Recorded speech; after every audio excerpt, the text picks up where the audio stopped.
السلام علیکم ورحمۃ اللہ وبرکاتہ۔ وعن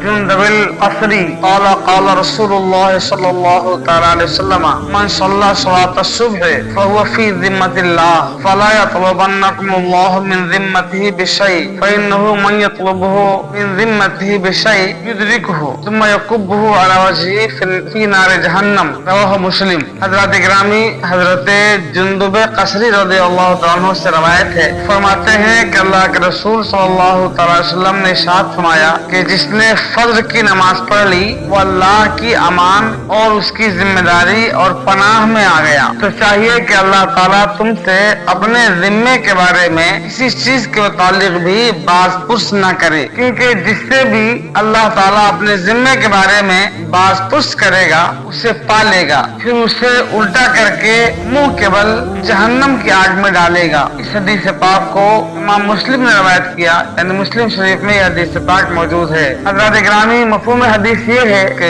اللہ کے نبی صلی اللہ تعالی وسلم ارشاد فرماتے ہیں کہ جس نے فجر کی نماز پڑھ لی وہ اللہ کی پناہ اور اس کی امان اور ذمہ داری میں آ گیا۔ تو اے لوگوں، اللہ تعالیٰ اپنے ذمہ داری کے تعلق سے تم سے کسی چیز کا مطالبہ نہ کرے، یعنی تم کوئی ایسی حرکت نہ کر بیٹھو کہ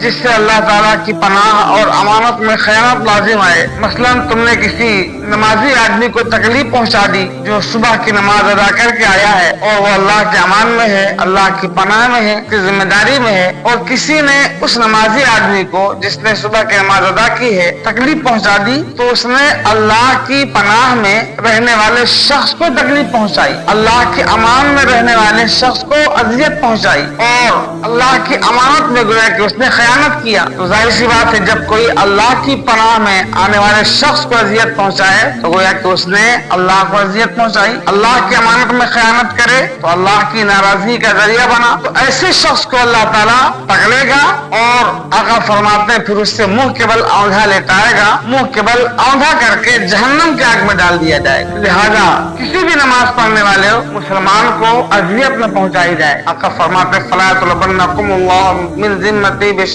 اللہ تعالیٰ تم سے اپنے ذمے کے تعلق سے کسی چیز کا مطالبہ نہ کرے، یعنی ایسی حرکت تم نہ کر بیٹھنا کہ اللہ کی ذمہ داری میں تم خلل انداز ہو جاؤ، پھر وہ تم سے مطالبہ کرے اور جب اللہ مطالبہ فرمائے گا تو پالے گا، یعنی اللہ قادر ہے پکڑے گا اس شخص کو اور پھر اسے اونڈھا کر کے جہنم کی آگ میں ڈالا جائے گا۔ حضرات گرامی، اس حدیث پاک سے ہمیں سبق ملا کہ نماز اللہ کی اتنی بڑی نعمت ہے اور اللہ کا اتنا بڑا فضل ہے کہ جو بندہ نماز پڑھ لیتا ہے وہ اللہ تعالیٰ کی پناہ میں آ جاتا ہے اور اللہ کی ذمہ داری میں آ جاتا ہے۔ اب اگر کوئی اسے اذیت پہنچاتا ہے، اسے کوئی تکلیف دیتا ہے تو اس کا انتقام اللہ تعالیٰ لیتا ہے، اور نمازی خاموش رہتا ہے، اللہ نمازی کی طرف سے اس ظالم سے انتقام لیتا ہے، اسے سزا دیتا ہے جو کسی نمازی کو تکلیف پہنچاتا ہے۔